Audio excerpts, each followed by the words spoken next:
Ahoj, zdravím ťa na začiatku tohto videjka po 3 týždňoch krásnych. Chcel by som sa vám veľmi pekne poďakovať za minulé videjko, ktoré dneska má 8000 zhliadnutí a 280 niečo lajkov, čo som veľmi prekvapený a veľmi dojatý. Dúfam, že teraz nebudem plakať. Chcem sa vám veľmi pekne poďakovať za vašu podporu úžasnú. Aj za odbery máme 332 odberov. Za 3 týždne to veľmi stúplo, čo som veľmi prekvapený a som veľmi rád.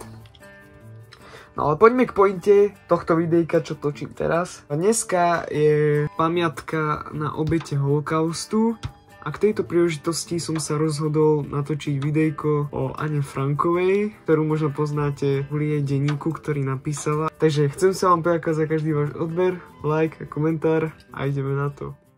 Narodila sa v nemeckej židovskej rodine ako druhá dcera Ota a Edith Frankových.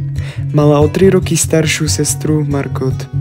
Anna prežila prvé šťastné roky života v nemeckom Frankfurte, odkiaľ pochádzali aj jej predkovia.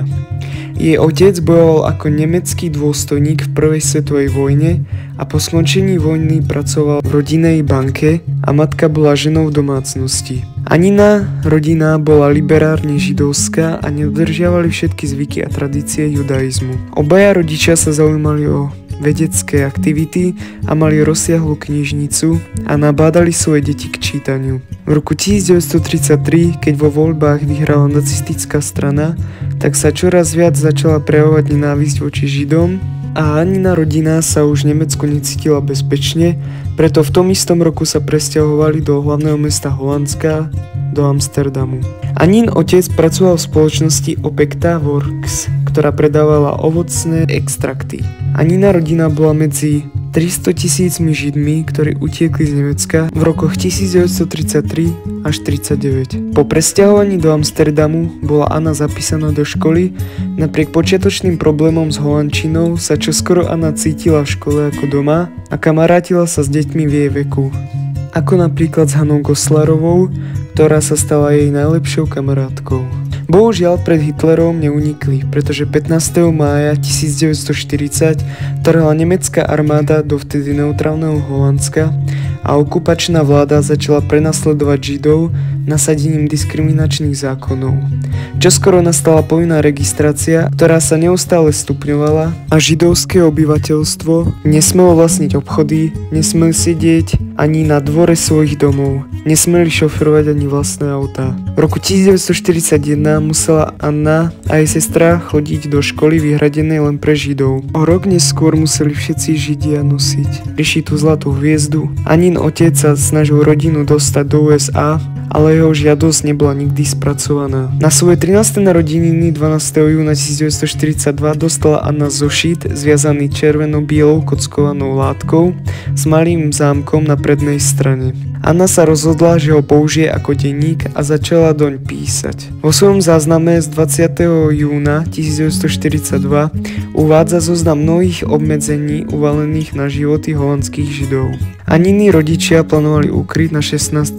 júla 1942, ale keď Anina sestra Margot dostala 5. júna predvolanie na presídlenie do pracovného tábora, tak boli nútení posunúť plán o 10 dní dopredu. Anin otec podľa vopred vypracovaného plánu ukryl svoju rodinu v nepoužívaných priestoroch firemného skladu, do ktorého viedol jediný vchod cez dvere ukryté za špeciálnou otočnou knižnicou. Boli odkázaní na pomoc od 4 zamestnancov Aninho otca. Jan Klajman, Viktor Kugler a 2 sekretárky Mip Kýsová a Bib Voskuliová. Títo ľudia predstavovali jediný kontakt so svetom po dlhé mesiace. Starali sa o všetky ich potreby, s pribúdajúcim časom to bolo však čoraz náročnejšie. A napísala o ich obetovosti v najnebezpečnejších dobách. V meste sa rozšírila fáma, ktorá mala od ich úkrytu odvrátiť pozornosť, že utiekli do Švajčiarska. Pri písaní Anna skúmala jej vzťahy s členmi rodiny a veľké rozdiely v každej z ich osobností. Emocionálne sa považovala za najbližšiu k svojmu otcovi, v Vzťah ku sestre Margot sa zlepšil, keď začala Anna dospievať. Predtým na ňu žiarlila. S matkou nemala moc dobrý vzťah, pohrdala ňou, ale neskôr sa Anna začala chovať ku matke tolerantnejšie. Sestry Frankové dúfali, že sa čo najskôr vrátia do školy a pokračovali v štúdiu zatiaľ, čo sa ukrývali. Keď Anina dôvera v písaní rástla, tak písala o abstraktnejších témach, ako napríklad viera v Boha, alebo o tom, ako by definovala ľudskú podstatu. Anna sa túžila stať novinárkou a pravidelne pokračovala v písaní až do svojho posledného záznamu 1. augusta 1944. O 3 dní neskôr bol ich úkryt prezradený a dodnes sa nevie, kto bol udávačom. Anna a Margot sa dostali koncom októbra 1944 do koncentračného tábora Bergen-Belsen.